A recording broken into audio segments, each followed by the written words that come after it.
So tell me about body confidence and your take on it. Well, my body confidence is almost zero. It's quite a hard thing to say nowadays because you're meant to be feeling okay with whoever you are. But for me, if I'm overweight, that's when I feel at my smallest internally. Oh my God, that's awful. Yeah. I know that you're saying, we shouldn't be saying this. Yeah. But I know that people feel like this. I also have finally got to a point where I think it's not so much about how I look anymore. It's about how I feel, and I want to feel strong. I don't really like the term body neutrality because I don't really want to feel neutral about my body. I want to feel joyous. For me, it's about body ownership because I've never felt that agency of my body. And did you find then working in fashion difficult? In fashion, so many people are super skinny. They'd lay on lunches for us at work. And then I'd see that she would pick up the sandwich and then she'd chuck the bread under the table and eat the cucumber that was in it. And then I'd feel, oh my God, such a greedy pig.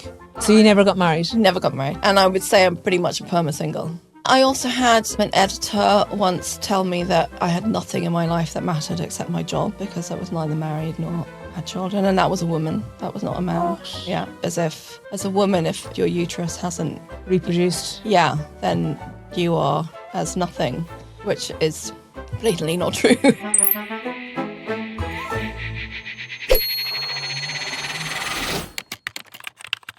Thank you for joining me. It's lovely to have you over here in Dublin. It's a great pleasure to be in Dublin. I was born in Belfast. So were you? Yeah, we have just flown south, except via London. Okay. My dad is from Belfast, actually. Well, there we are. But obviously you moved to England quite early because you know Belfast. Ago, yes, yeah. So my mother was also English, so she didn't particularly want us to have a Northern Irish accent. I can do one. And can you? Hi, neighbour and cow. Hey, Beachy. Oh, you can indeed. Oh, yeah, you have me on, sure. Oh, that's great. So, I can do it. Let's do the whole podcast in Northern Ireland. Sure. That's fine by me, no.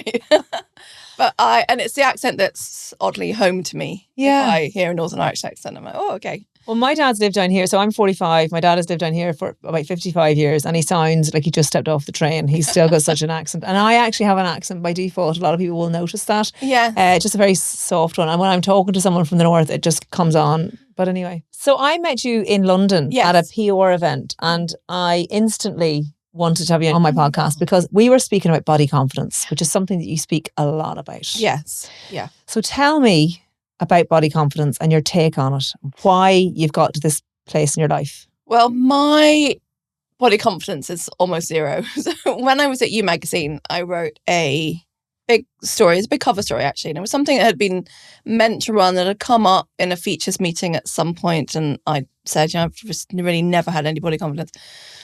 And the editor, brilliant editor, Joe Alvin, that was there at that time, said, you should write a piece. And I wrote this piece. I kind of, threw my soul onto the page and really let everything out. And everyone loved the piece, but it just didn't run for about 2 years, which happens in magazines sometimes. Features just don't run. Okay. And often if something hasn't run for a little while, you normally know if it hasn't run after about 2 months, it's probably never going to. So I'd sort of given up that it would ever run. Then COVID happened. And then suddenly everyone was having body confidence issues because they'd drunk so much and eaten so much and didn't know their own bodies afterwards. Well, not everyone, but lots of people, including me.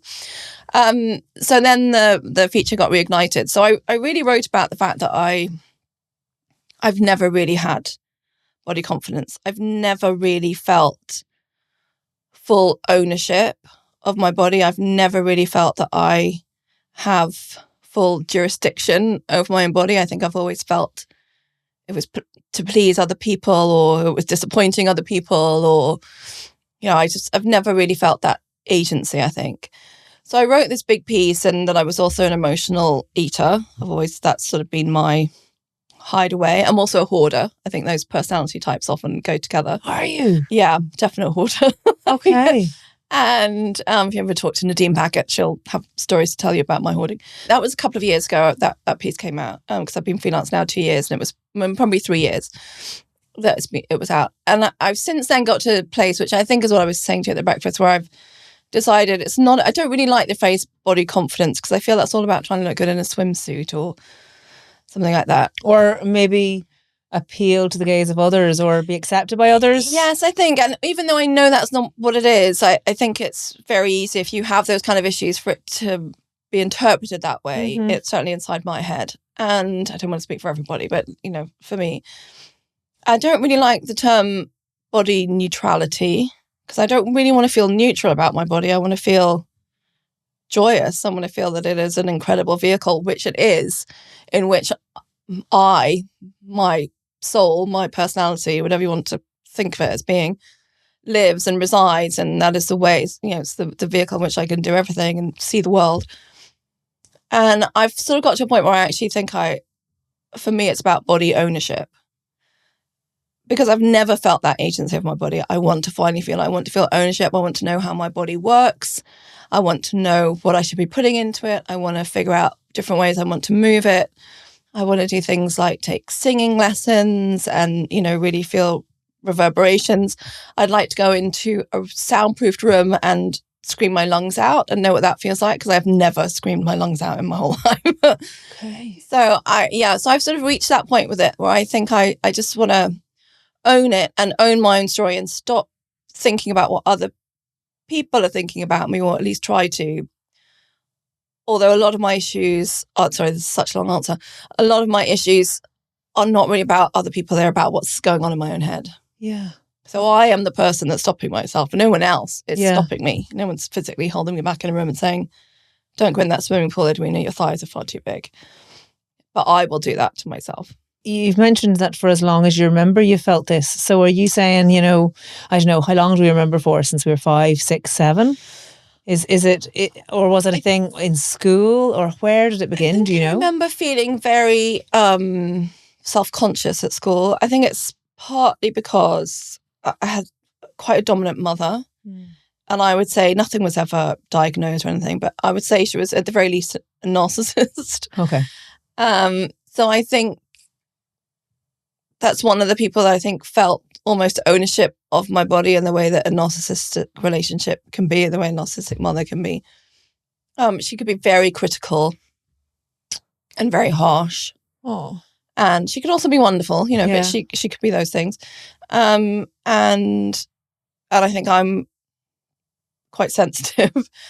And then I think it just progressed. I was never, my mother never really thought girls should be sporty. She thought she was quite Victorian, my mother. So she used to always be throwing out a phrase at me, which was, your future lies before you like a field of driven snow. Be careful how you tread it, for every mark will show. So it was always very kind of, everything had to be thought out. You shouldn't act anything. You had to be really careful. You never did anything that you would regret or, that would come back to you.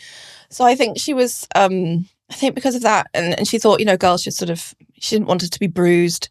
I never had a BCG because she didn't want me to have a scar on my arm.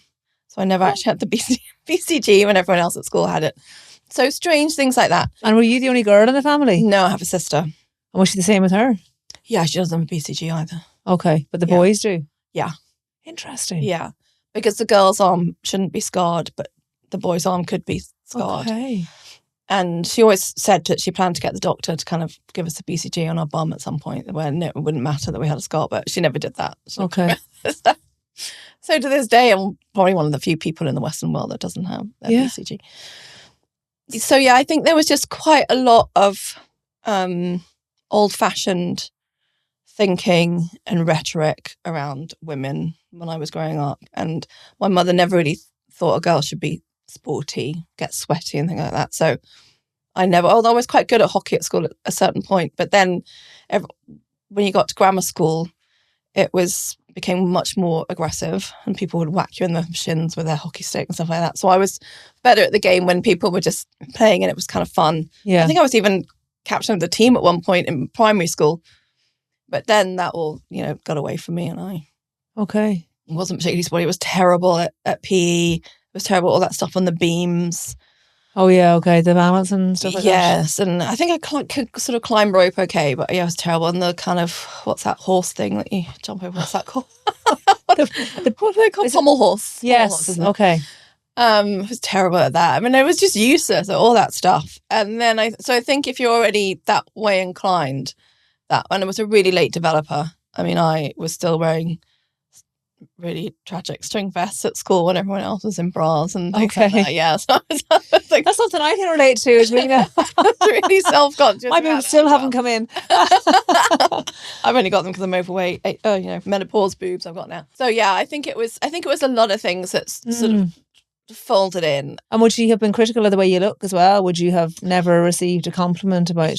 She was pretty critical, and if she gave you a compliment, it was always taken back. So she'd say things like, "Oh well, you might end up being very pretty, but it could also go really wrong. Like your jaw could develop really differently, and then you won't be attractive." That's so strange. So she was kind of, so she sort of give a compliment, but then slightly take it back. Yeah. Oh my goodness, that's not even passive aggressive. That's just mean. It's just mean. But your jaw might develop differently. So then sometimes I had to look in the mirror and go, "Oh God, is my jaw going funny?" Yeah. So it was. So I think it was just a lot of that, and possibly also just my personality type as well. Yeah. As in any situation, some people, different personalities will deal with it differently. Is your sister similar to you then in terms of that, or? Maybe you can't speak for her. Yeah, I can't speak for her, but she's a yoga instructor and she teaches exercise. So she has her own. She has her own sort of disciplined way of going about things. Okay. But yeah, I'm definitely the one who is also more like my mother because she also had weight issues her whole life. So I've been slimmer and I've been slim, but even when I've been slim, I've never had body confidence. So it's not necessarily about size, but equally, when I'm at my largest, I definitely feel my most uncomfortable. Okay. So there are some people, and it's quite a hard thing to say nowadays because you're meant to be feeling okay with whoever you are, and in an ideal world, you absolutely would, and that's absolutely what I would encourage anyone to feel, is to feel not even okay, but great as they are. But for me, if I'm overweight, that's when I feel at my smallest inside. That's when I feel I'm taking up so much space physically that I kind of retreat internally. Oh my God, that's so awful. But do you know what? I know that you're saying, we shouldn't be saying this. Yeah. But I know that people feel like this. Yes, and I think people do, and people are starting, journalists are starting to write stories like that as well. But yeah, I don't like being overweight, but I also know it's not particularly good for my health. And my mother had a stroke, so to have this kind of menopausal belly, that's not good. It puts me at a risk. And because I have a similar-ish figure to my mother, I have a bit of my father's figure, but probably a bit more of my mother's. And so I'm aware that I have to sort of think about these things, and I'm not getting any younger. And have you yo-yo dieted your whole life then? I've been up and down, yes. And I've had periods when I've been super fit and periods when I've just, it's all sort of fallen apart. Yeah, when I'm in the zone, I'm really kind of in the zone, and then something will just make me drop off. Probably something that knocks my confidence, but either a broken heart or, hideous time at work or something like that. And then my default is emotional eating. It's the crisps or the wine gums or or the crisps and the wine gums together. Yes. Okay. Yes. Not really alcohol. I'm not a big drinker. Okay. But I'll go for the salty crunchy or the sweet and chewy. Yeah. And that's my safe place. So I've got some friends who, if they're having a difficult time, they'll go for a run. And I really wish I were that person, but I'm the person that's, if it's flight or fright, I'm fright, and I'm the mouse sitting on the sofa nibbling a bit of cheese, trying not to be noticed. And I really wish I were that person that put on a pair of trainers and went for a 10K run. Yeah, of course. But I've not generally been that person. Okay. And then relationships with other people, either romantically or non-romantic, platonic. Yeah. As you were growing up, apart from within your family, how were you and them? Well, you're giving me a funny look there. I feel I've asked a question that might be a little bit too invasive. No, it shouldn't be. Yeah, but I just had quite a strange upbringing. So my mother was very strict about dating. So I didn't kiss a boy until I was 18. Okay. Yeah, I didn't really go on dates, and she was very, very strict about who you could date. And even when I was living in a different city from her, she'd still be very, very, very strict. Yeah. So it's quite hard to say what they were because I didn't really have them. Okay. And I had friends at school, but not really a lot of socializing. Okay. So hard to kind of, I suppose, maybe make those emotional connections with people, given the fact that... Yes, I think so, yeah. Actually, do you know what struck me when you said that quote that she used to make about the snow leaving an imprint? Yeah. That, to me, I was like, oh, purity and virginity and white. Yes. I actually thought that when you were saying that to me. Yes. So if you're being fed that information from a very young age, sex and relationships can almost be something that's dirty. Yes. Oh, definitely. Yeah, I didn't... Sounds a bit like an Irish Catholic upbringing. I mean, are you sure she wasn't? She wasn't from Ireland. She wasn't, but yeah, it is very that way.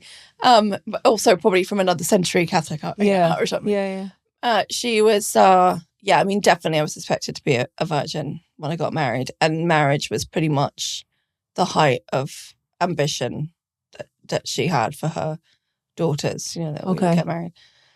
And obviously I've kind of shoot that. But so you never got married? Never got married. No, never got married. And I would say I'm pretty much a perma single. Okay. Yeah. Do you ever not bothered using dating apps or anything like that, or just find them difficult? I just wouldn't. I mean, I did it once for a story for work, which is how I do quite a lot of stuff, features for work. I really, honestly, they hold zero appeal for me, dating apps. I would far rather someone just came up and had a conversation, or that I were pursuing an interest and met someone who had a similar interest. Also, at this point, I'm not going to be having kids with someone, so there's no hurry. Yeah. If I meet someone, I do, and if I don't meet someone, I don't. I mean, it's not crucial to a happy life. But it's something I find is very judged. Oh yeah. Yeah. Not being married and not having children. Okay. As a woman, yeah. Right. And people ask you, why? Are they ever in the know? People ask why. I also had an editor once tell me that I had nothing in my life that mattered except my job, because I was neither married nor had children, and that was a woman. That was not a man. Gosh. Yeah. It's generally been other women in positions of power that have judged for the single. I've also had another editor who was kind of, hey, you're not married, you don't have kids, make the most of it. You're free, have fun. Don't tie yourself to jobs or whatever. Just remember you can be where you want when you want. So those of us with kids don't have that freedom. So I've had very different responses from women, but I found the negative comments have outweighed. Yeah. Well, certainly they've come from women rather than men, and they're just particularly harsh, as if as a woman, if your uterus hasn't reproduced, then you are as nothing, which is blatantly not true. But you maybe haven't fulfilled the destiny that Mother Nature might have liked you to, but nature also needs support acts. 100%. Best aunties. That's what nature best needs. aunties. Yes, cool Auntie Eds, and I love being an aunt, and I am an aunt, and I absolutely treasure that role. Yeah, because when you're an aunt, you can be. You can do things with them and allow them to misbehave. Yeah? Yes, definitely. And then just send them out to their parents. Yes, yes. I've always been pretty responsible, probably with my nieces and nephews, but apart from the time I started driving the wrong way down the road, still gives me the heebie-jeebies. But I love that. I love that role, and I think it's a wonderful position to have in a child's life, to be part of that support network. Oh yeah, part of the warp and weft of their security my blanket. children love their Auntie Rachel, my sister. They absolutely adore. Like, she is literally like a second mother to them, and the exciting one when it comes to the two of us. But I would always be responsible. I would never want them to hide anything from their parents. I would never do that kind of thing. Yeah, I would never presume that that was okay. But one of my nieces, Thea, is, they're all wonderful, but one in particular, she's really into fashion, which I was super into, which is how I started my career. And so I bought a lot of clothes, and I've always loved vintage clothes. So I have a lot of vintage stuff I bought over the years. And obviously I've been thinner at times. And I have a storage unit full of clothes and fashion books near her house, which is in Oxfordshire. And she knows the codes to that. So she goes in, and occasionally I'll get a picture of, I've just found this Chanel thing in your drawer. Is it okay if I borrow that? I'm like, yeah. Okay. Oh, fab. That's great. Borrow away, yes. Even sometimes when I have a slight intake of breath, and I think, it might get damaged, and it's so perfect. But, she's glorious and young and she loves it. So she should have fun in it. What's the point in having clothes stuck in a box somewhere? 100%. Yeah, she should be out living a life. That's so interesting. I've heard from loads of people. I do this confession box on Instagram on a Sunday and people just write in confessions and it's anonymous and everyone just writes in wild stuff or stuff that's bothering them. But a lot of the stuff is about the dating apps and how horrible they are and how men ghost women. Now, women probably do it to men too, but like a woman saying, I was having amazing conversations with a guy and then he's disappeared. Or I met them once, may or may not have had sex with them and then they're just gone. Like I can't find them anymore. Too brutal. Do you remember, I love Sex and the City, but I also think in a weird way it ruined my life. But I think a lot of women could attest to that. It gave an unrealistic... Yes, in the latest seasons, but in the earlier seasons, it was so brutal. In like season 1 and 2, it's so brutal. And when people keep speaking to camera, so you get those men talking about dating, they'll be like, oh, I love dating 35-year-old women, which also, that's really young. But anyway, love dating 35-year-old women. They're so, they're so desperate. And they're so appreciative. They're so appreciative. Yeah. It was so depressing, but probably also true. Yeah. So I think they had the first sort of 2, maybe even 2.5 seasons where it was really quite brutal and realistic. And then it turned into sort of a modern fairy tale. It did, well, particularly with the fashion. Particularly with the fashion, which absolutely no one could afford other than a billionaire. And then I suppose the latest one, I didn't even watch it. What's it called? Just Like That. I didn't watch it. Like without Samantha, I just don't think it. Do you know what? The more I watched that show, the more, and I was always a Carrie girl because I was a journalist as well, and I wanted to be slim. Obviously, I wanted Carrie's figure, and she had the wardrobe and the amazing flat. I don't understand why there isn't a property developer somewhere that has just started building blocks of flats for single women that are all basically Carrie's apartment. Yeah, because it's just the ideal apartment for a single woman. And I loved Carrie, but now that I'm older, I look back and I think it actually was all about Samantha. Yeah, no, she was such a good friend and person and just herself. Yeah, and she was funny. Yeah. She was so funny. She had a real career. She was out there. She told it like it is. She didn't judge her friends. She was always there for them. Whereas Carrie was just a bit of a clinger on her when it came to that fella big. And quite annoying. And she'd create drama where there wasn't any drama. It's like, okay, your boyfriend has to go to Paris for his job. That's not about you. Yeah. Like, let him go to Paris for his job. Go and visit a couple of times and then come back. Like, it just wasn't... I mean, I know it's a drama, obviously, and they have to create storylines. Yeah, no, she's the least likable character, I think. Yeah, in many ways she is, actually, yeah. And I think that's partly why And Just Like That actually doesn't work, because she doesn't seem so terribly nice in the show. No. She seems quite mean and quite selfish. Yeah. But I do think in a weird way, slightly ruined dating, because I knew the truth was the mean men.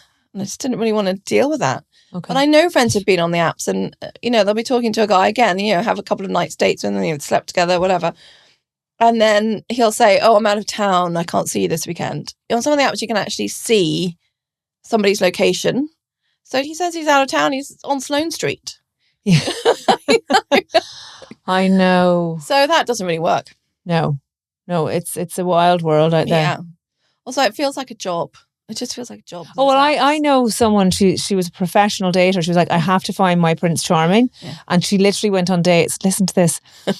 Like she'd go for a morning coffee before work. Yeah. Then she'd meet someone at 11 o'clock. Then she'd maybe meet someone at lunch. And then she'd meet someone after work for drink. So she was going on 4 dates a day. Gosh. Just to weed them out. She basically said it's a numbers game. And she did this. She did this for a year and a half. And then she finally met someone. Perfect. And are they happy? They still together? She's happy. Still together, yeah. But she said I had to. She took it. She did it as a job. She had an Excel spreadsheet.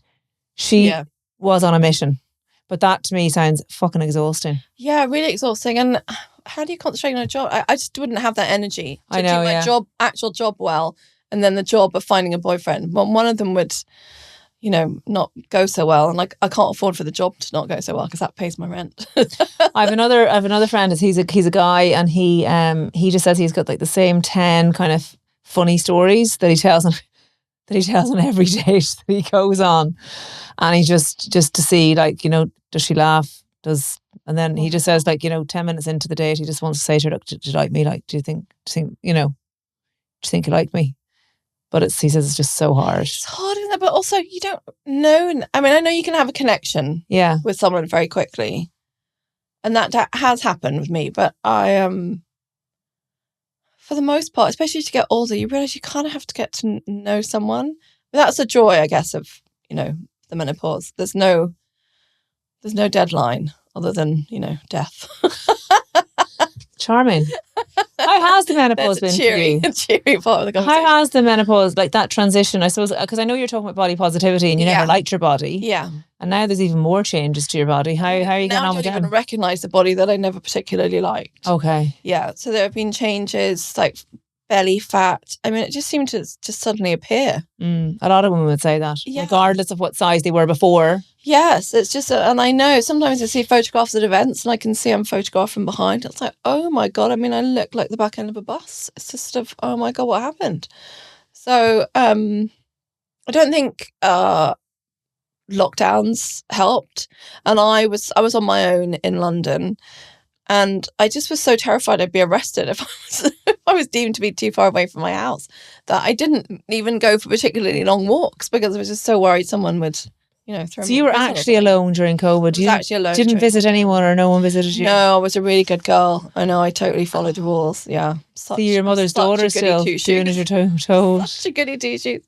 Yeah, I didn't. I mean, I had friends I spoke to on the phone a lot. Right. And obviously when people were allowed in, when you could have bubbles and things like that, then I would see people in a bubble or outside in the park or whatever. It's so weird to think about it, isn't it? But I know I was on my own, so I definitely put on weight then, and I drank and I did all that stuff like learning to make cocktails and trying to make banana bread. I made a lot of quiche, really, more than banana bread. Okay. My bananas always sunk to the bottom. I can never figure out how people have these bananas that seem to float on the top. I like an old banana bread. I add chocolate chips to mine. Oh yeah, nice. So that was menopause. Just this kind of, and I've got cottage cheesy, in places where I didn't particularly have it before. So that's right. And even things like my arms. Even in the past, when I thought, okay, I'm a bit overweight, but I can at least wear a sleeveless top and get my arms out. They look good. No way. I've always got my arms covered now. I mean, it really is quite harsh. Then I fell badly twice fell on exactly the same knee. It wasn't even like a crazy fall. I didn't fall down a flight of stairs or anything like that. I just sort of fell over twice, almost exactly a year apart. So just when it was starting to get better, I fell on the same knee again. So I also couldn't really exercise for about 2.5 years because it was so painful. So that hasn't helped. Okay. Yeah. So I'm about to hopefully just stop back. I can finally actually move without being in pain. Yeah. That's harder as well. You get older and you just, you don't bounce back anymore. No, it is harder. Even like I used to run 10K, no bother, run away, and next day you're grand. Now it's like, getting out of the bed. Yeah. Creak. So menopause, it's just sort of turned me into a bit more of a blimp. And the things that would normally have worked don't work. And people tell you this is going to happen. And you think, no, I'll be on top of it. I won't, not me. And I remember even when I was younger, when I still worked at the FT, I remember there was an editor there, a woman, she's older than me, wonderful woman. And she would say to me, you really need to get on top of your weight now because, you don't want to wait till you're 50 because then you'll never be slim again. And I sort of think, that's a bit depressing. Like, if that's going to happen. She was right. She was absolutely right. So yeah, I was, even though it's really annoying to hear, it's something that, it's better to get on top of. Yeah. Whether that is with weight control or whether that is with just your approach to your own self and being okay with yourself, however you are, which obviously is really the better way to be able to go about it. Are you okay with yourself the way you are now? No. Are you any better than you were, or are you still zero? I think I'm a bit better at accepting that, okay, this is where I am now and it's going to take time. I may do the fat jabs. I've not ruled those out. But I also know I also have finally got to a point, I think, where I think it's not so much about how I look anymore. It's about how I feel. And I want to feel strong. And I want to feel that I can get up from a sofa. A friend of mine has really low sofas. I swear to God. It's a futon. almost like a futon. And we went round. I love old movies, love old movies. And I'm starting to take her through somewhere. So we have an occasional movie night. So the other weekend was, Singing in the Rain. And her sofa was so low by the end of the night. I was like, I don't know if I'm going to be able to get up from this. Might fall asleep. I might sleep here. So I think it's changed in the sense that, and maybe that's the menopause as well, shifting in. I don't know, because I'm not on HRT or anything. I'm considering doing that too. How old are you? 55. Okay. Yeah. So I think maybe that's shifted things a little bit, that there's less of that is someone finding me attractive element to things, really. Maybe. I don't know if that's normal with menopause. As in you give it less of a shit? Yes. Yeah. No, I've heard that. Yeah. Actually, I got someone messaged me there recently and said, I just feel so liberated. I'm no longer dressing or conducting myself for the male gaze. Yeah. Perimenopause has set me free. Yeah, I think it definitely does that. I think that is a wonderful thing to it. And I'm not sure if you go at HRT whether that comes back or whether it's gone for good. Mm.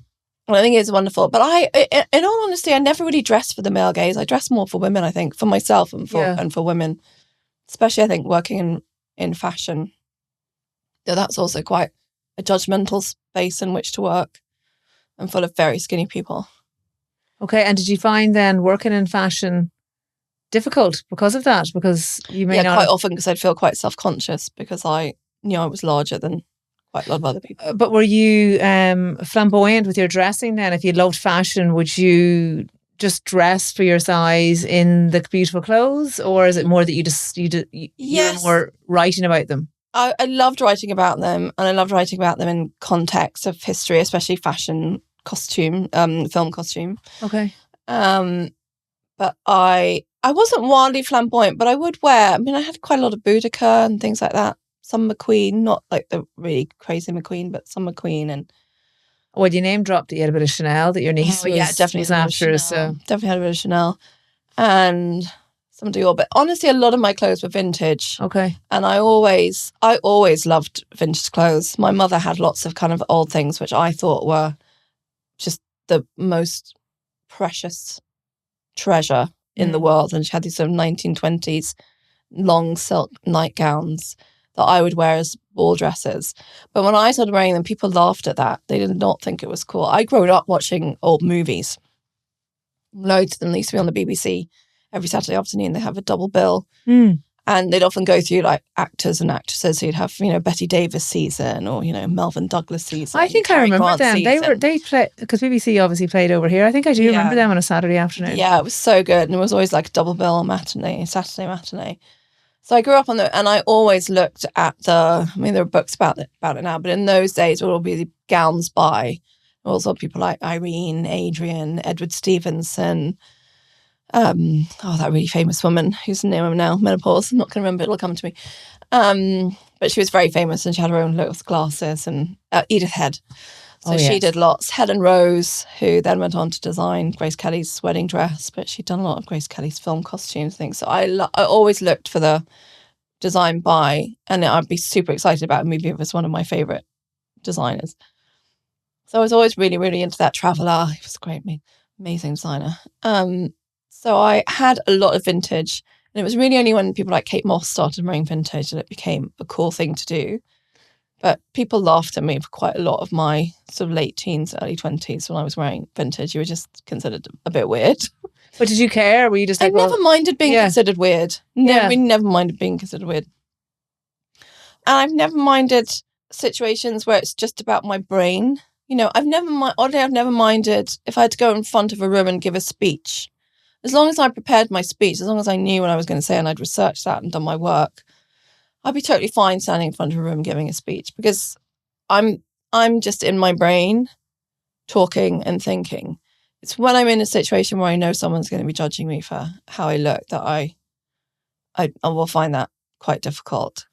And in my fashion days, especially at the FT, they weren't my chubbier days, but though I definitely did have chubbier periods in there. But for a lot of it, I had things fairly on track and fairly slim. But I also always have had quite chunky legs. So like boots I've always found it hard to find a pair of boots that fit me and things like that. And that just makes you feel a bit crap, especially when you just really want to wear a nice pair of boots. And so I think my figure maybe, and I've always been smaller top half than bottom half. So there's a lot of stuff that just doesn't fit you. And I don't think that's particularly helpful if you're having issues anyway. But it was more that in fashion, so many people are super skinny. I remember working for someone who they'd lay on lunches for us at work for sort of courses to learn things, and they'd put sandwiches out at lunchtime. And I would go and eat the sandwich. And then I'd see that she would pick up the sandwich and then she'd chuck the bread under the table and eat the cucumber that was in it. And then I'd feel, oh my God, such a greedy pig. I shouldn't have had the sandwich. Like, I should be eating the cucumber. But I can't just eat the cucumber. It's this constant vicious cycle of... vicious cycle. And, it's just that's an industry, sadly, that it's changed a little bit now, but, Oh, like, I mean, they went through a phase of it changing, but now it's back to Ozempic look, because now everyone can... It's easy to be skinny. Well, yeah, easier, certainly. And there's, a lot of celebrities that don't even need to be on them, but they're clearly using them, and you can even just tell by the way the fat loss on their face. A lot of makeup artists do say to me that they have clients who are already really slim, but they're on it because it's sort of competitive slimness, and it's the slimmer people who are on the fro, it's the slimmer people who are getting the brand contracts, so that even women that you and I would look at and think, oh wow, what amazing figure, blah blah, they're on it as well to get skinnier, which is sort of crazy. And I don't think really applies to men either. That's the thing. I was actually just reading Katie Piper's book. Someone asked me to do a book review of it, so I've just had to sort of speed read Katie Piper's new book. And she talks about a lot of that, just sort of the disparity between the sexes and the unfairness. And it is that way that power is either taken from women or in ways that we somehow give it up because that's how we've been brought up to be. That's how society sort of inculcates us. And actually, we do all have to remember to sort of keep checking in on ourselves and just saying, well, actually, does this work for me? And it's easy to say, it's harder to do it when every structure you go into is geared towards what makes it easier for men. I think women in some ways are more critical of women than men. Like I know men, if they see a woman standing naked, regardless of the amount of weight she had or didn't have on her, like a lot of them would be like, it's an attractive woman. Yes. Whereas the woman herself feels she's not skinny enough, or her boobs aren't big enough, or her bum isn't pert enough. Yes. And then other women might be more critical of the woman than a man might be. Now, I'm suggesting this in heterosexual terms as well, which is unfair too, because I know there's lots of different people out there who like different things. But I suppose I would find that and think that women are a little bit more critical of other women. Definitely, and I think often it can be women who, I know an editor at the minute who makes it so hard for women to not work in the office or leave early to do something for their children or something like that. And it just really is. And they're someone who has had children. So I do think you have to kind of pass the baton a bit. You have to make things easier. And if women who are higher up aren't helping, that's not great. But then there are, as I say, some women who are brilliant, like someone like Jo Elvin, who was my editor at You Magazine. She was so brilliant, and she ran a magazine. Everyone working there had experience. We all had a proven track record, and she just let us get on with it. And she trusted us to be where we needed to be to get the job done. She trusted us to go and meet the people that we felt we needed to meet to get the job done, and wasn't sort of constantly trying to, hammer us down. And she really showed me. I mean, I've loved my career and I've had some incredible jobs, but it's quite a tough industry. And I'm so glad to have had those years with Jo, because she really showed me that it's okay to really enjoy a job, and a boss can let you really enjoy your job and everything gets done and everyone works together and it's a pleasant place to be. Yeah, 100%. Yeah, and I'm so grateful that I had those years with Jo, and that was kind of, I had another year after that under someone else, but those years with Joe were such a revelation to me, that a boss and a woman, because all my bosses really have been women in journalism, could just be so supportive and great and encouraging and only want the best for you and see you. Doesn't that make you want to work harder though as well? Absolutely, yeah. And I'm someone that wants to work hard anyway. Yeah. But, she really, she would praise you. She would thank you for a job well done. She'd thank you for a piece. That's such a well-written piece of me, and thanks so much. And, where I've had some editors that will be, you come up with an idea at work and their response is, oh, that's a really great idea. Who's a good writer we could get to do that? And you're sort of thinking, me? I kind of thought I was. I kind of thought me. Oh. Maybe I could write my own idea. Maybe I could. And they go off and they get someone else. And Joe would be kind of, that's a really great idea. You'll write that so well. When can you do it by? Okay. And what made you get into journalism in the first instance? I wanted to be a writer and I wanted to write books.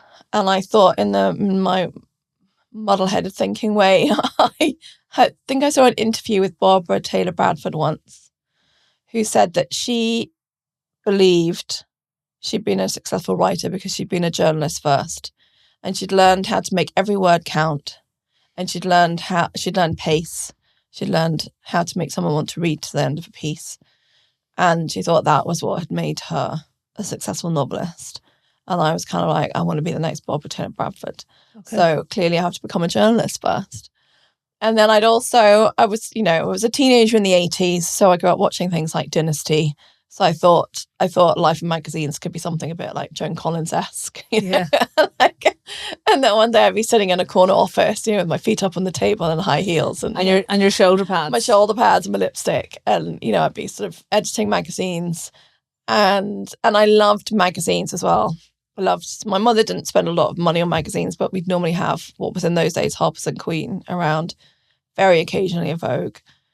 And I remember people I didn't just look at the fashion, but in things like Harper's and Queen, they had a beauty editor there called Leslie Kenton for many years. And she was one of the first people to talk about juicing. She wrote juice books and things like that. And her beauty and kind of wellness and health pages were kind of like, the top of the top. So I grew up with that and loving magazines and thinking that there was something really wonderful and precious. I loved photography. I loved images. I loved fashion and films. I love clothes. So I kind of always really wanted to work in fashion and journalism. In becoming a journalist, it was going to be, sort of fashion, and that's the thing that I wanted to write about. And then I sort of didn't do it for many years because it paid so badly. I remember ringing up the HR department at Vogue once, although it was impossible to get into Vogue if you didn't know someone. And in many ways, I know it's changed, but you still have to know people. It's just different people. But I rang up the HR department once and I said, how much do you pay your assistants who would like to apply for a job? I think it was something like £12,000, which even in sort of 1990 or whatever it was nothing. Yeah. It was even less of a nothing now. And I said, okay, thank you very much. And I thought, I just can't live on that money. It's just impossible. And I used to temp around and not really settling anywhere. Did you study journalism or English? No, I didn't even go to uni. Oh, did you not? No, I didn't even go to uni. Okay. So I really started at the bottom. Okay. Really started as an assistant. And did you do English for your A-levels? I did English, but I didn't finish my A-levels. Did you not? Okay. No. But I loved English. And I loved reading. And since I was a child, I was a bookworm. I loved reading. I loved words. I loved film. I wanted to write books, which I still haven't done. And I wanted Have you not written a book yet? I've not written a book And do you think yet. you will?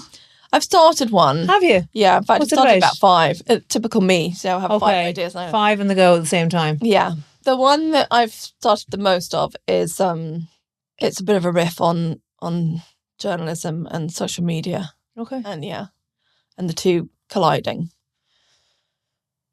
But I have, so many other ideas. And I'd like to write non-fiction as well. I don't only want to write fiction. I have so many non-fiction ideas I want to write as well. You just need to apply yourself. I just need to actually apply myself. Yeah, thank you. Can you keep me on track? Send me a message like once a week. Me. Yeah. Yes, please. I need someone to. Sometimes friends say, if you're not careful, I'm gonna like hold you to account again. I'm like, please hold me account. But your Substack, I asked you when you came in here. I said, so do you still do Substack because you haven't written anything since January? Yeah. And what was your answer to me? I kind of gave up hope because I just felt it was. I felt it was something else I was failing at because I wasn't.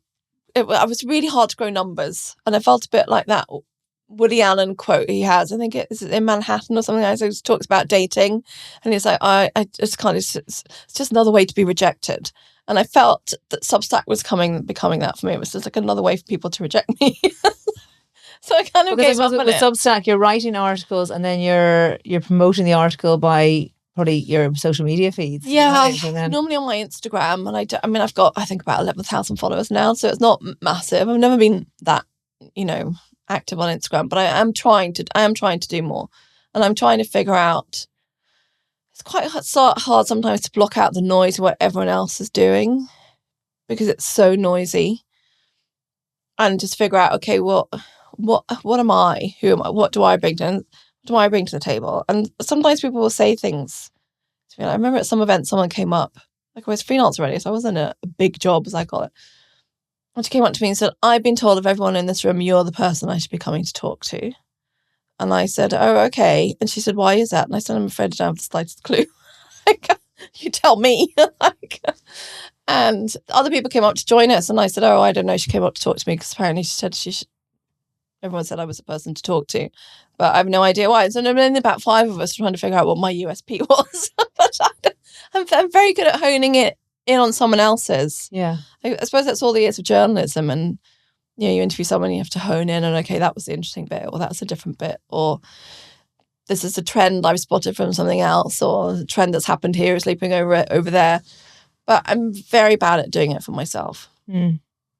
Okay. Yeah, it probably comes back to the body confidence thing again. But yeah, but I love writing, and I think but we do get pigeonholed, and I suspect people on a Substack, they want a bit of shopping, they want a bit of advice, and I suppose in many ways that's what I want too. But I was trying to write like random crazy things like how I'm a tantric TV watcher, or when clothes tried to kill you. What's a tantric TV watcher? A tantric TV watcher is something I don't do this with every show, but there are a lot of shows where I have 1 or 2 episodes left to watch because I just don't want it to be over.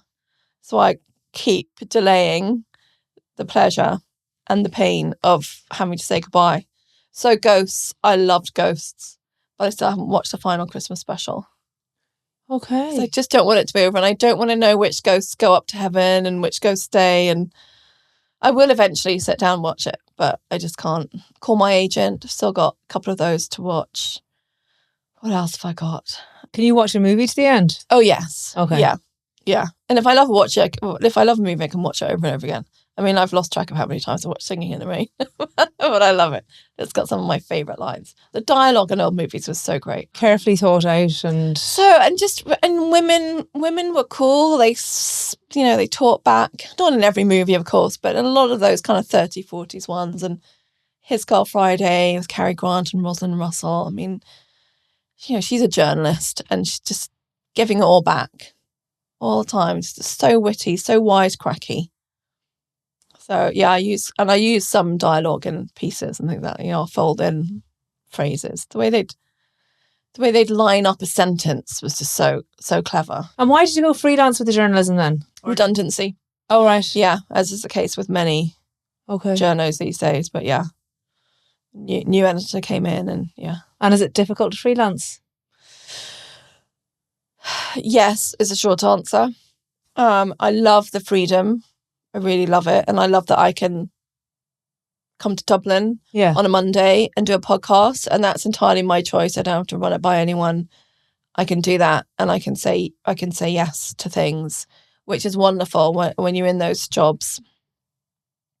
There's not an awful lot of freedom, really, in many ways. They're wonderful, wonderful jobs, and you get such privileged access to things. And I still consider myself one of the luckiest girls in the world to have got to do a lot of it, particularly 12 years at the FT, that was for the most part. Just at the Financial Times? Yeah. And were you writing for fashion for them? Yeah. Okay. In the weekend paper. Okay. Fashion, and then I became their first beauty editor. So I had a beauty column and a beauty page. And you could just, because it had such an international outlook as well, you could write about anything. And did you get lots of free stuff sent to you? You did, yeah. Fair amount. Trying it all. Then they got quite strict about that, and press trips as well. Okay. So when I was at Style, for instance, they did test panel type things. They get them all in a room around, some pork pies and some warm wine, and go through, what do they think about the magazines. And I think in one of them, maybe two, and it wasn't directed at me, but it was a general observation of someone on the panel said they thought beauty editors only wrote about what they got given free that week, which is so blatantly not the case. If you wrote about all the samples you got sent each week to try, there'd be nothing else in the magazine. And the magazine would be about 10 times thicker than it is. And the company wouldn't be able to afford to pay for the paper to print it on because there'd be so much in it. And also, the samples you get in beauty are nothing compared to fashion. We'll be sent a new handbag every season or whatever from different places. Oh, yeah, fashion would get a lot of stuff. So I love an old handbag. I know. Do you have a load of them? I've got a load of handbags. But I've got so many vintage handbags. Yeah. I actually do it on my Instagram. I go through my... Do you? Yeah. Haven't done a few of those in a while either. But yeah, I go through my handbag archive and talk about it because I love handbags. And some of my favourite are some of my mother's she had old 1920s bags as well. So I've bought a lot of vintage bags. I've spent a lot of money on handbags in my time. You're basically like the Carrie, but you're not mean. I am. Not mean. And I don't have so many shoes. I find comfortable shoes really hard to find. Okay. To be able to walk. I do teeter around in high heels only for show. I'm a flat girl really, but when I have to go to an event or something, I do like an high heel. They just make your legs look longer. I mean, they do, and you can wear longer trousers, which also makes you look all that kind of jazz. But I have not. It's partly my dodgy knee, but since COVID, I just haven't been able to wear heels again. I've heard so many people say that they've never worn them since COVID because they just got so used to that. It's like my feet changed. It's like something like, I don't know, I got COVID and my feet changed shape or something. But you said that you were a hoarder. Oh yeah, such a hoarder. Well, the handbags. So do you mean you hoard everything, or is it mainly the fashion stuff? It's mainly fashion stuff, and can you throw out old clothes even though you're never going to wear them again? I almost never throw out old clothes, unless it's been a piece that I've in my head has been part of my fat uniform. Okay. So this outfit is what I call my fat waitress uniform. Okay. And so just for anyone that's just listening and isn't looking, Edwina's wearing a long-sleeved white shirt that she ironed this morning, but it's slightly creased now because she's flew over. I did fly it. But my belly's sticking. And black trousers and a pair of runners. Yeah. So you call this your fat uniform? My fat waitress uniform, yeah. Okay. And what, you wear something like this all the time when you're not quite feeling often, great? Yeah. Yeah. Just because I feel like it's so standard in the way that waiting staff, the restaurant owner doesn't want everyone to be noticing the waiting staff. They're meant to come in and come. So it's almost my kind of invisible. But as someone that loves fashion, that really surprises me because oh my God, it hurts my heart. I'm sure that you could wear something absolutely beautiful that totally suits your shape, that makes you stand out for the person that you are, but you can't do that. I just can't do it. I can't bring myself to spend the money when I feel like I'm just so not even remotely the size I want to be. Okay. I find it really hard. Nothing that of the wonderful stuff that I have fits this size. I am also one of those idiotic people who has bought clothes that didn't fit me in the first place anyway, but to slim into. Oh yeah. I do have some of those. Yeah. Which my niece is now having a lovely time. I think everyone. Do you think everyone does that? Has that. That kind of, that's going to be me in the future. Like I'm buying for this. I tend to do a bit more now with house stuff. Like, okay, I'm going to bet that's for when I finally have my own home. If that ever happens. Would you hoard things like newspapers and magazines? Some people are like absolute professional. Like the house is stacked full of stuff. No, it's not that kind of hoarding. Okay. It's much more organised hoarding. And I wouldn't keep newspapers unless I do keep my articles. Oh yeah, because I still love not all of them. Yeah, but a lot of them. Because print still matters so much to me. I love print. I think there's nothing like print, I still, all these years later, get a flurry of excitement seeing my name in print. It never has dwindled. So I keep that and magazine articles, things like that. Again, not all of them, but a lot of them. But no, it's stuff like it's clothes, it's handbags, it's books. I have an awful lot of fashion books, and beauty books and photography books. And some of those I'll have got because I've reviewed them or something like that, you know, so that'll come through work. Some I bought. I remember queuing up at New York Fashion Week to buy Andre Leontali's, I think it was ALT 365. So like a year was Andre Leontali. And I queued up at, pretty sure it was Barney's, for him to sign it at Fashion Week. Went to an event there. So I have that. Okay. I have sort of random things. But it's also that when you're on the press side of a lot of launches, you get sent, or you did, it's changed a lot now, but you just get sent the most amazing things that maybe to other people are not amazing, but to me, they just feel like treasure. So remember, I think it was Coco Mademoiselle, when Chanel launched Coco Mademoiselle, they sent us a little kind of a square box, which is all normal Coco Mademoiselle packaging on the outside. It's about, yay big. What's that? Like half a shoebox size. And when you opened it up, there was the sort of beveled mirror that's really famous from Coco Chanel's Rue Cambon apartments, from which she would watch the shows. So it's all kind of panelled so that you get an angle view. Keira Knightley was the face. So there's this little statuette of a Keira Knightley, and it's actually a musical box. Oh. And the music that was on the ad starts up, which I now can't remember what that was, but the music on the ad starts up. And there was a little dial in the middle, and the little Keira Knightley figure would dance around in a circle. There was like a magnetic thing. I have one of those, and I just still think it's one of the most wonderful things in the world. That sounds fabulous. Yeah. But it almost sounds like, so the press of yesteryear are what the influencers on social media are now, because they get the press. Now, I know press still get sent stuff. However, has social media kind of taken over journalism and press in general? Not completely, but to a large extent, yes. Because even now, like, I'm following something online, like, and they're giving hourly updates online, like they're doing a social media feed from wherever they are. Yes. And the Irish Times, which is our newspaper here, can't keep up with them, because, the last time the journal was on was like last night at 10 p.m. So the latest update is always going to be on Instagram or TikTok. Yes. Yeah, there's a lot of that. I mean, but news anyway moves so quickly now. It's very hard now to take time to write a big feature. When I started out, you'd really want to write a lot. You want long form. I think people concentrate for much shorter periods now as well. Even I do, to an extent.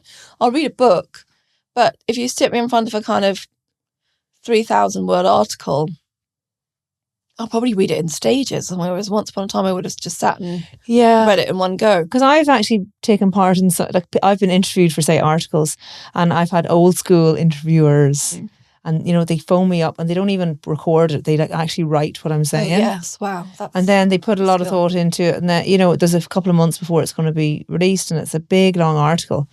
But then there's others where it's just like really, really quick news. And it's almost like now it doesn't really matter if you do something horrendous, because the news cycle is so quick that people have forgotten about it because there's something else horrendous in the news tomorrow. Yes.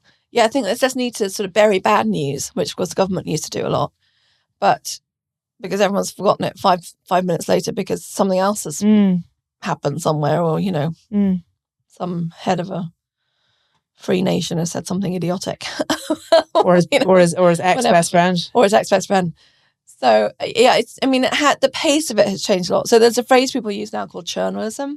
Oh, churnalism. Yeah, where there's just a lot of having to churn it out, and a lot of clickbait headlines. Yeah. Oh, yeah. Well, I see that all the time. Yeah. But it's almost like you're reporting on someone else's report as well. Like someone's written something, and you're going to grab a bit of information from that, and some of that goes on normally within the same newspaper. So you click on and they create a new headline because there's a bit of news, but then actually they've just sort of cut and pasted something from the previous story and stuck that on there as well.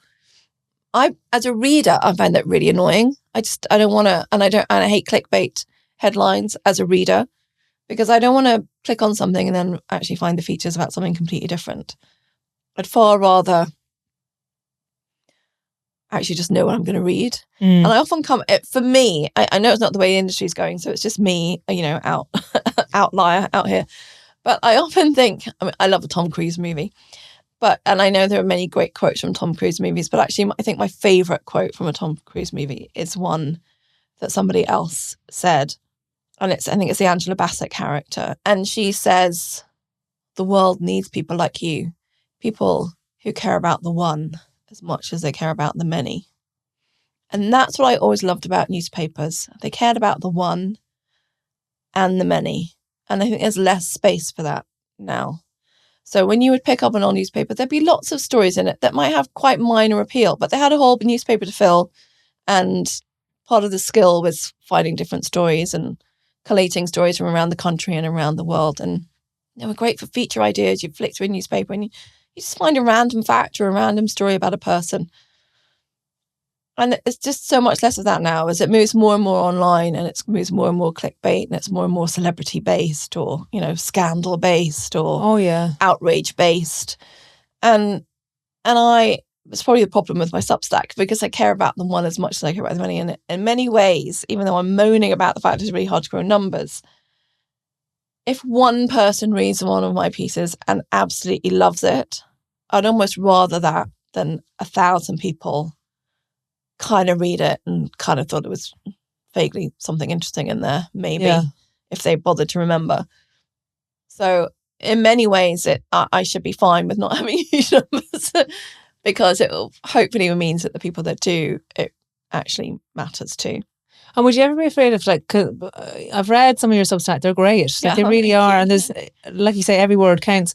But would you ever be afraid about having something on Substack like that and people just copying it and taking the material? Or have you had about that? But honestly, as a freelance journalist, that happens as well. Okay, yeah. You send ideas, and someone comes back to you sort of finally 2 weeks later and says, "Oh, actually, oddly, we just thought about that idea, ourselves, and we're doing it in house." It's like, did you though? Did you really?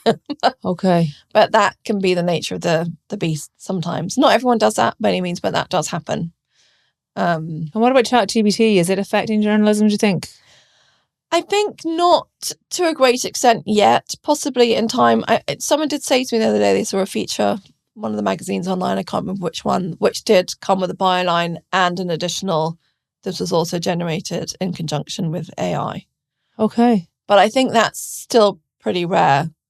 It may get to the point with some of the more obvious stories or the clickbaity stories or celebrity stories that could kind of be AI. But from what, I'm by no means an AI expert. And in fact, I'm such a tech idiot. I can barely probably use my iPhone properly.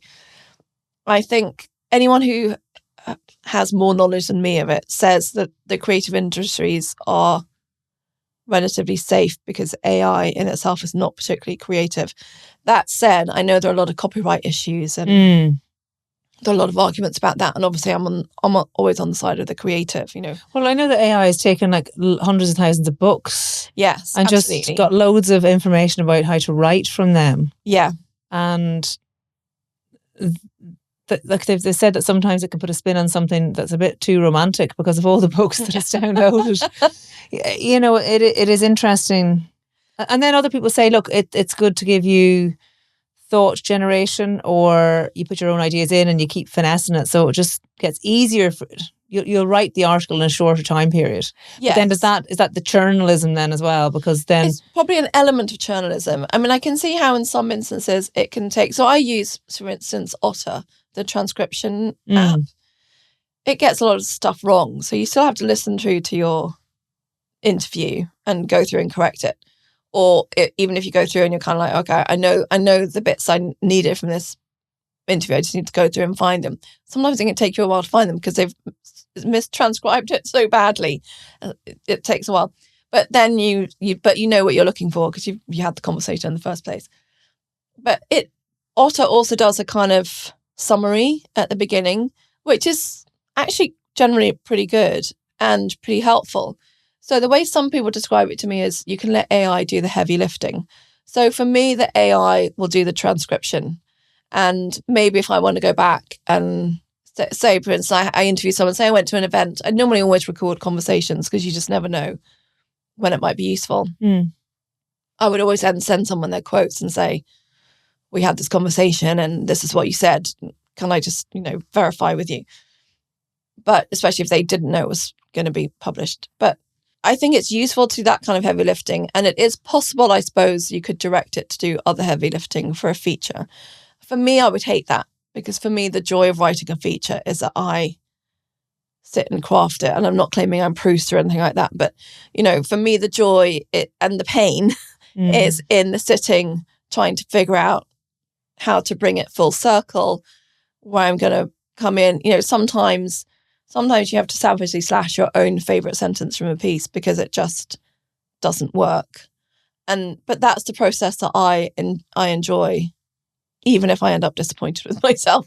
And even though I would say nothing I ever put out am I happy with, I'll always go back and think, oh, why did I do it like that? And why didn't I say that? Or I'm such an idiot. Why didn't I make that connection at the time? Something like that. So I'll always criticise myself quite strongly. But Jesus, there's a lot of self-criticism. There is an awful lot, isn't there? There's an awful lot. But AI could possibly be helpful. I don't think it will kill journalism, because I also think you need the reasoning skills of a human being. And a lot of journalism now is comment. So you go to a particular person whose commentary you find interesting or particularly well informed, and you want that from them. So I think AI can't really replace journalism. It could replace some of journalism, maybe. Yeah. But I think true journalism, and I absolutely believe in journalism, and I absolutely believe in newspapers, and I hope they're here forever, because I love newspapers. I do love magazines, but I probably find them harder these days to... There's so many magazines that are just gone. So many have just gone. And so many are thinner. And then so many, I've noticed, they don't use the glossy paper anymore. The paper's changed a lot because it's so expensive. Yeah. Print, and also the print contracts that newspapers and magazines have are so expensive, and to try and break them is so expensive. So it's, it's a very, very complex industry, but it's a wonderful industry. And I, from the moment I actually first knew I wanted to be a journalist when I finally set foot in a newspaper, when the first one was actually in the Daily Mail years ago. It would have been probably 1995. And I'd been toying with different things. I knew I wanted to be a journalist, but I didn't know exactly how. And I knew I wanted to be involved in fashion, but I didn't know exactly how. And I had points at thinking, it's going to be so hard to break into journalism. And I did a bit of work experience. And I remember at one, I was already sort of, in my mid-20s by then. So I was starting late. And I remember at one internship, someone said to me, there's a job going on Smash Hits magazine or something. You could do that. And I just thought, I am not starting at Smash Hits. I don't have that time. Either I'm good enough to work at the best, or I'm fine. I'll find something else to do. I'm not trying to start at Smash Hits and break out. Yeah. Forgive the musical ones. And so I've had a friend that worked at the Daily Mail, they use a temp agency, which I don't know if they still do, but in those days they had a temp agency. And I was a very good temp because I spent a lot of time temping. And I went to the agency and said, look, I really want to get into newspapers. I'd really love to work on the Daily Mail, and I'd really like to start on the fashion desk. And they said, okay, well, that's a bit of a tall order, but, let's do your tests. And I did all my typing speed tests and all the rest of it. And they said, okay, well, you're on the books, and, we'll call you if we get any jobs. I think literally 2 days later, they called me and said, the Daily Mail needs you to start on Monday on the fashion desk. Can you do it? Wow. So I said yes. And literally from the moment I walked through the doors of that newspaper, I knew I wanted to work in newspapers. It wasn't glossy magazines for me. It was newspapers. Because I'd done work experience on glossy magazines, and as interesting and as it was, and I was grateful for the opportunities, most of the people I wanted to talk to on magazines were freelance. The columnists I thought were really interesting didn't work on the magazine. Okay. They contributed from afar. Yeah. When I walked into the floor of the Daily Mail, everyone who worked on the paper pretty much was there. And it was big in those days. I mean, teams were big. Mm.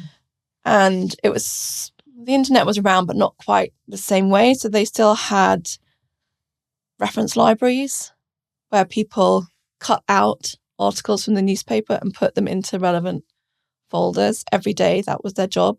So, an editor would say to you, I've got to write a feature about Princess Diana's shoes, or whatever. Can you go and get the cuts? And you go to the cuttings library and request and sign them out, take all that, and there'd be a specific file for Princess Diana's shoes, and then you take them around to that's just a random thing. It could be anything, it could be U-boats. It could be, cats with 3 legs. It could be, there'd be a reference folder in the library for that, with literal physical cuts of newspapers and articles from magazines and all the rest of it. So there was so much knowledge in that place. And from the moment I stepped onto the floor, I was like, I'm home. I said, this is me. This is where I want to be. In a way that if I ever fell in love, I would want to feel about somebody. It was like, this is it. And the brain power in that building, the sort of energy coming from all the brains thinking and working, was palpable, almost physical. And I was like, this is it. How long were you there for? I temped around there for, I think, about 2 years, maybe, on and off. I went and did a little period of working in a dive school on a Malaysian island for a bit and stuff like that, but on and off. And I treated it as a kind of unofficial apprenticeship in journalism, because I worked around pretty much every department. I think the only office I didn't work in was the actual editor's office. So I went through features, female, sports desk, showbiz, specialists, features, picture desk. Okay. Deputy editor's desk, news editor's desk. I learned so much about journalism. Weekend magazine. I think I even temped in the managing editor's office.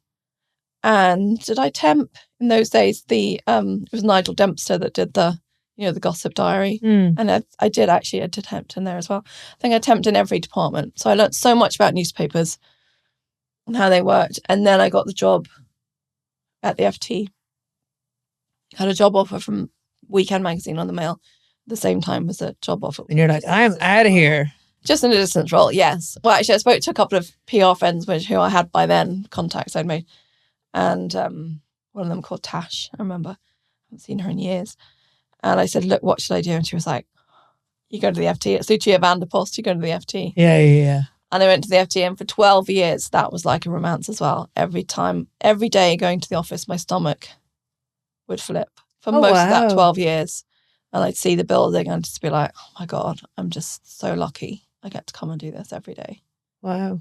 So I found where I wanted to be. And then I sort of forgot about writing the books because I got so caught up in the journalism. Well, now you're going to, and I'm holding you. Now I'm going to, and you're going to hold me to account. And journalism, or the press in the UK in particular, can be very harsh on celebrities and all that. And we had all the court cases and all of that. Yeah. What do you think of all that? Do you think that the media have a right to write the way they do about people, or not? I think it does get quite intrusive at times, and also it can get quite unpleasant.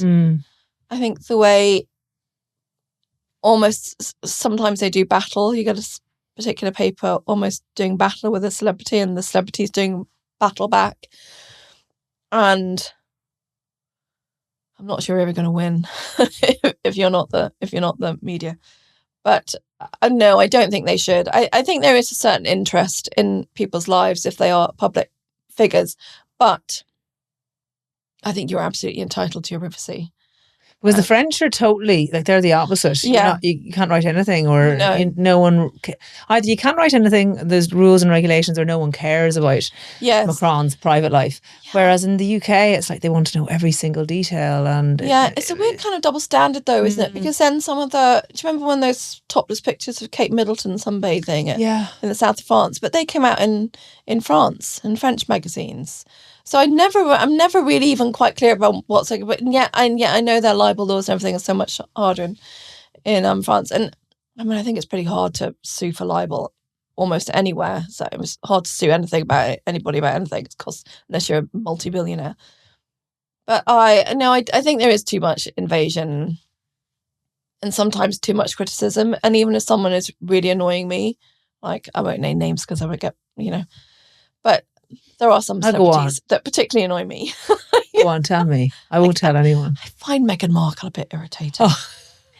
But I think a lot of people do. Well, her Netflix show. Have you seen some of the guy? There's this man on Instagram. I must show you. He pulls her off, as in he takes. Have you seen it? Is he the one with the long? With the long black. He does the yes, and he does the faux laughing. Yes. So he like throws the lunchbox on. He's like, oh.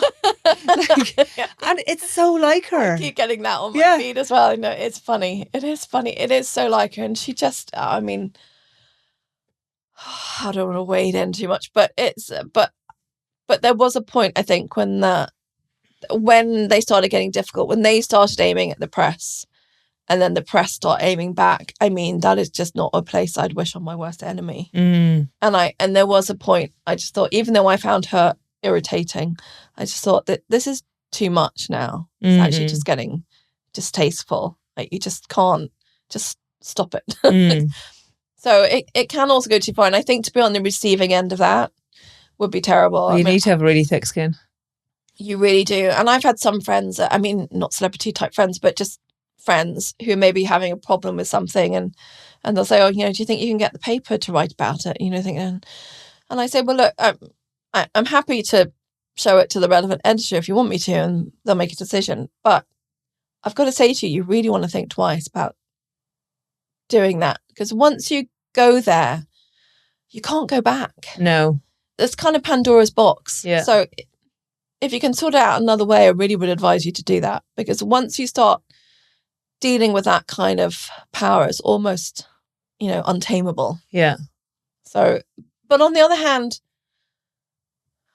it's also great that media companies do have somehow, because they can, when it's all done properly, they can hold people to account. Mm-hmm.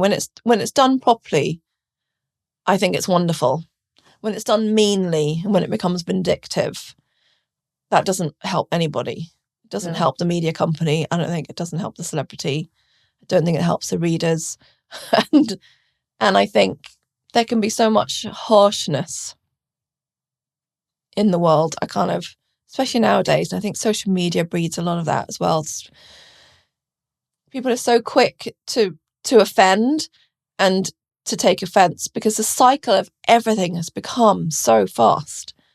And I think it's really important to try and just take a moment and step back and this doesn't matter. It's not important.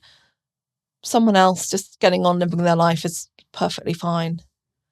Go watch Singing in the Rain and watch Singing in the Rain and, sing a musical. Honestly, despite a lot of my self-criticism, quite a lot of my life is just a 1950s musical playing in my head. That's not a bad way to be, Edwina. No, it's quite happy most of the time. Yeah, sounds lovely. Yeah. What advice would you give young people today? Oh my gosh. Can I give them 2 pieces of advice? I'll only allow you, because you come all the way from the UK. So far to come, I tell you. I suppose the main one would be, don't allow shame into your life. It kills all the joy. Whether that shame you're feeling about your own body. I know it's advice I know that I'm giving that's easier to give than to actually act out. But the sooner you can figure all of that crap out, the better for you. Don't allow someone else to shame you. Quite a lot of the things that we carry are maybe other people's secrets, or how someone else has made us feel, or what someone else has done to us. And we carry that as if it's our own shame. It is not your shame, it's somebody else's. And let the light in. Shame lives in the dark. Shame lives in the quiet. Let the light in and speak about it. It doesn't have to be vindictive. It doesn't have to be revelatory. It doesn't have to be cruel, but speak of it. And don't sit with shame, because I think it's a waste of life and it's a waste of energy. And it's very negative. And if you've done something that you are ashamed of, step up to the plate and deal with it. And throw light on that too. Whether it's that you go to that person and say, look, I don't know what I was thinking, but that wasn't the right thing to do, and I'm sorry. Hopefully they'll accept it. If they don't, they don't. But you've done your bit and you don't have to live with the shame anymore. So I think just don't live with shame in any capacity. Don't allow that as an emotion. There's nothing good about it. Nothing good about shame. And there's really pretty much nothing you can do that you should feel ashamed about, unless you've willfully murdered somebody, And the other thing I think would be, I touched on it just now, I think, is to try and find the ability or the strength to sit quietly sometimes with yourself and let the storm, because there's always a storm somewhere. And storms move so quickly anyway, whether you're in the midst of it, whether it's your storm you've created, whether you're the one being thrown against the wall in the middle of the storm and you don't know if you're going to survive, it will pass. But try to get to that point where you're able to sit quietly with yourself. That's not about social media or life or other people's opinions or other people's thoughts. Sit quietly with yourself, know what you believe, know what you think is right and wrong, and sit without being able to just be quiet in the storm and your own anchor in a harbour. I think that's the best way to get through life. And what's the meaning of life? Very cliched, but I would say love. But I would say love in its broadest and truest sense. So not necessarily romantic love, although that can be part of it. I think love as in truly knowing someone, accepting people, accepting yourself, not just receiving love, but giving love. Receiving it can be quite hard. I don't think I'm particularly good at it. So learning to receive it, learning to give it. The forgiveness that comes with love, not just of a person, but of life, of everything. I think if you can give out love, it's kind of all there is. And if you have love, you have everything, because you'll always have a roof over your head. Someone will always give you one. You'll always have food because someone will always feed you. You'll always be able to get somewhere because someone will always give you a lift. You'll be okay as long as there's love. Edwina Ings-Chambers, this has been a gorgeous conversation. Oh, I didn't know where it was going to go, but it went here and there and around the houses. It's fabulous. Thank you so much.